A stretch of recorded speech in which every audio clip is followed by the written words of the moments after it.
interest in some of the things that I found on the property at In The Woods Homestead. And good morning, Dinklet. I wanted to just show some of them off. I have a very big fascination with finding things and the history of things. And it's not much, but it's kind of tells you a little bit of the history of the land that you're working, what's been there before, and a lot of times you need to know what's been in your soil. So I'm so excited, you guys. Let's see. We'll start with something recognizable first, and that you probably all have found in your yard. And I do think these are treasures. When I find the skull of something that's passed away, I just feel like I can keep it and feel connected to the energy that was once here, kind of. I think they're beautiful. I think that if it's been left for me, that it's supposed to be with me. But this one, I think, was a baby. And then it looks like some squirrels got a hold of this one. So, but pretty neat. Just found that, just wandering around, actually looking for the emu whenever we lost Emmy.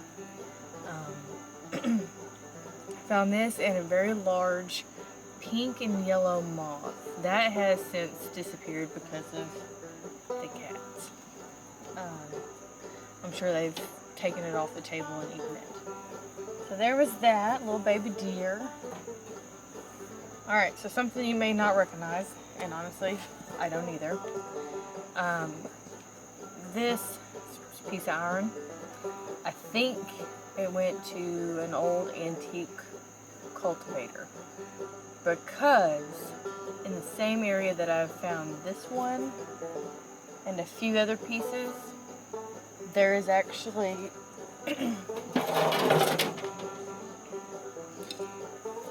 a cultivator piece, like the shovel part. This is a really cool find. Whenever you're just walking around in your yard and like part of this is sticking up out of the ground, it's probably the coolest thing to find when you find it whole like this. Now, everything that I've looked up make this seem like it's from probably mid-1900s or early 1900s. Probably a horse-drawn cultivator. And the cultivator just adds air to your dirt and your soil and keeps it so you can add nutrients and things like that to build your soil. And yeah, so there's that. I'll save some of the good stuff for last. So I'll change it up a little bit. So there's a lot of quartz on our property. We've got some pieces that look, let's see if I can show you a little bit closer. There you go. I haven't put anything on this to clean it.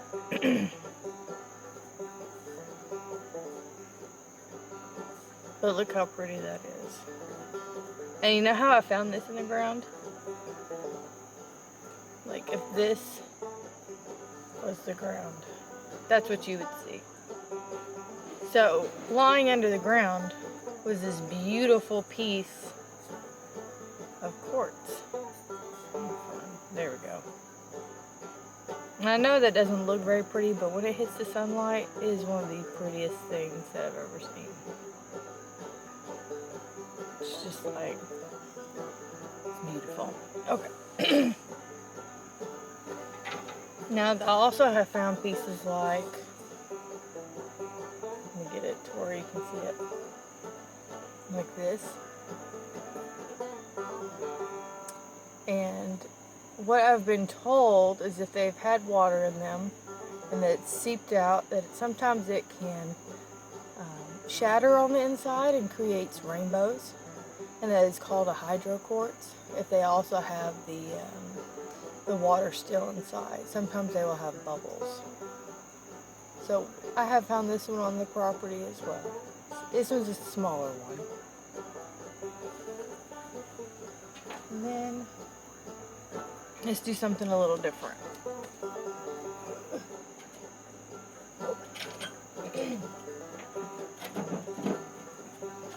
Alright. So I gotta get a drink. I'm thirsty. No bugs. Okay. So, along with those things, I've also found, and I do not have a piece of it right here. Anyway. So, I found some porcelain pieces. There's some old ones. You can see their little lines in them and whatnot. Some old china. Oh, there you go. Can you see it? Yeah. And then I have found some with words on it. This one looks like it probably says Pioneer. And then I've also found teeny tiny pieces of a baby face. Oh, here it's upside down. See his little lips and his nose. That was poking up out of the ground.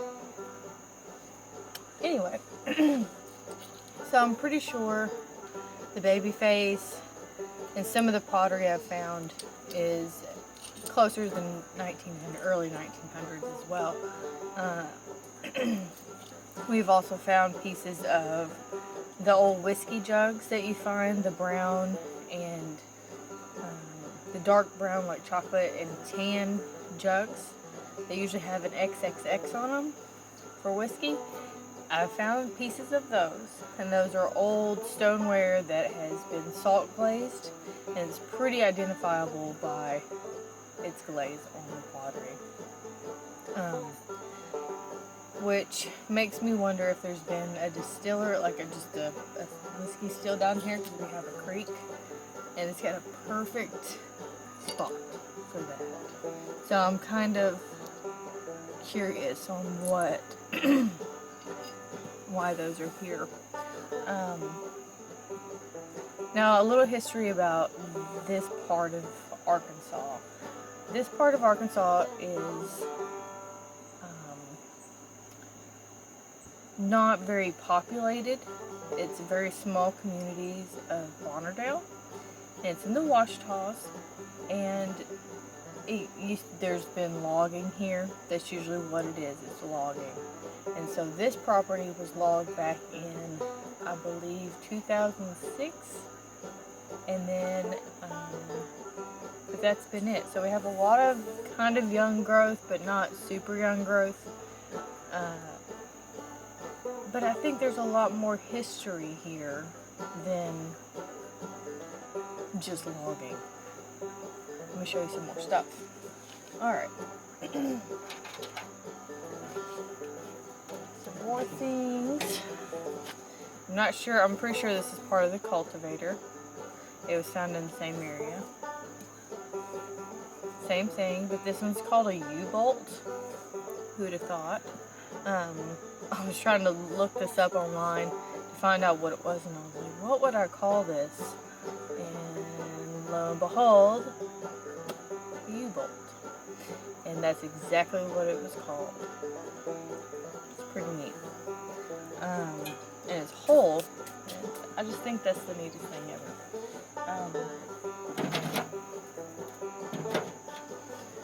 Here's another piece. I think it's part of this cultivator. I'm thinking possibly, maybe. Anyway, so there's that. I found this huge bolt in the ground, and the top of it was poked out like this, looking like a pretty perfect circle of a rock. And I was like, that's weird. And I dug it up, and here come the whole bolt. It's pretty neat. I'm not sure what this was used for. It was found in a different part of the yard. So if anybody knows what this big old bolt could have been used for, please let me know. It's very rusty. Alright, so I have a couple more things I want to show you. And it tells you a little bit more history of the land. And I'll go into that. Okay. Here's another one. Saw blade. We found this on a different part of the property, closer to the property site, like where the home site's going to be. We found this out there, and I'm thinking this one was possibly from from the teeth marks and stuff, it looks like it's from the 1800s or 1900s. So if you know any better, anything about old saw blades or old farm tools, please let me know. I'm very interested in possibly when this stuff came about. I want to say it was early 1900s, though. I'm thinking about scraping this down, and these are going to be some of the decor in our new place. You know, Cracker Barrel. But I think it would be really neat just to clean some of the rust off of them and put them up on the wall. I think it would be a cool, neat thing. Make it neat. Alright. Couple more things. I have a couple.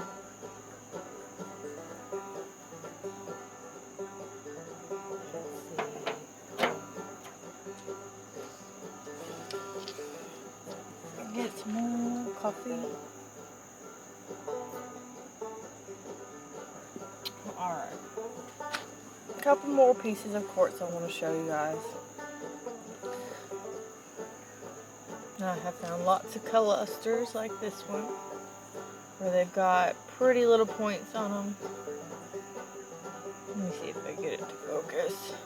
Ah, there we go. Pretty points. It's not sunny today, so it's hard to see.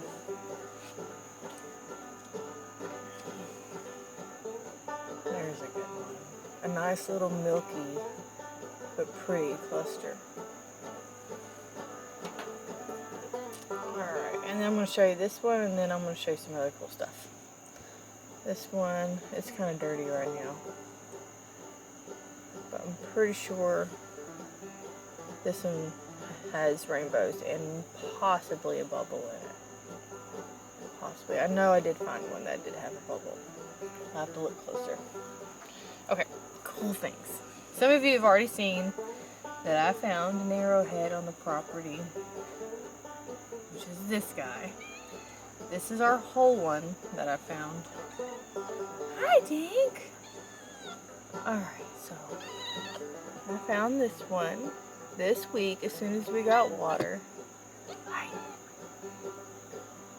And I was so ecstatic, you guys. I've never found one.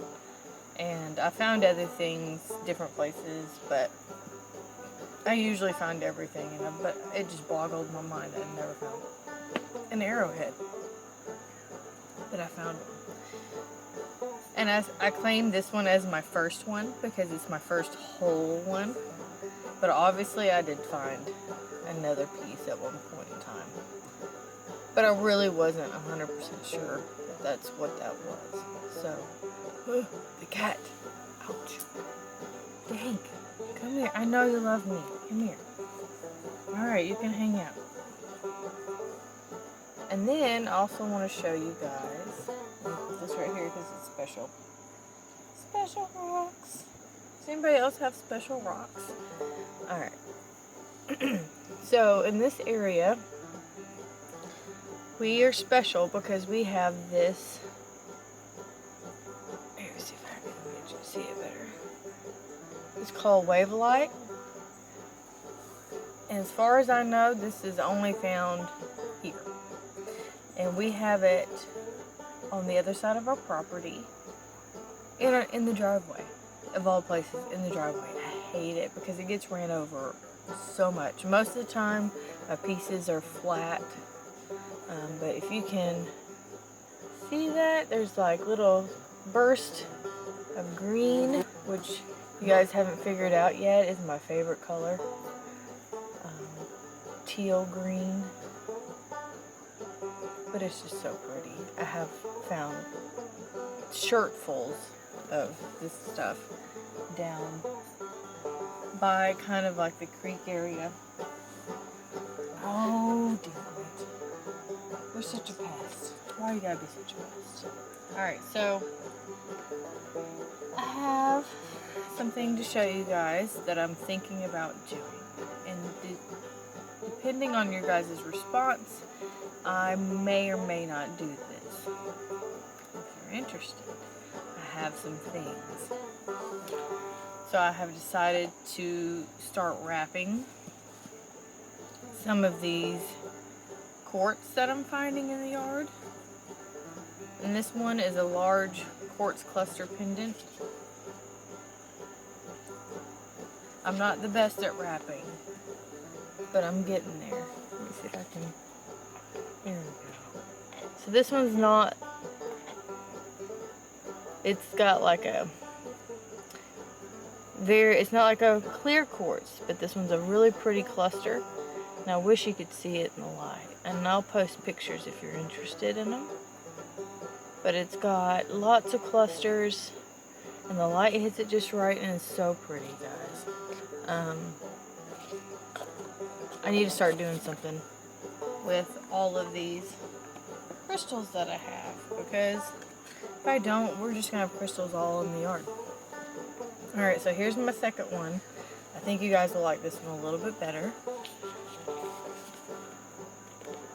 It's a cluster, it's a lot clearer, and this is usually what I'm finding in the yard, is this one. And I'm going to start these off at 15 for ones like this that are going to be clear, and then the ones here, I think I'm going to do like 10, depending on their size and their clarity. But if it's just like a milky one, probably $10. This one, 15. And if you guys think that my pricing's off, tell me.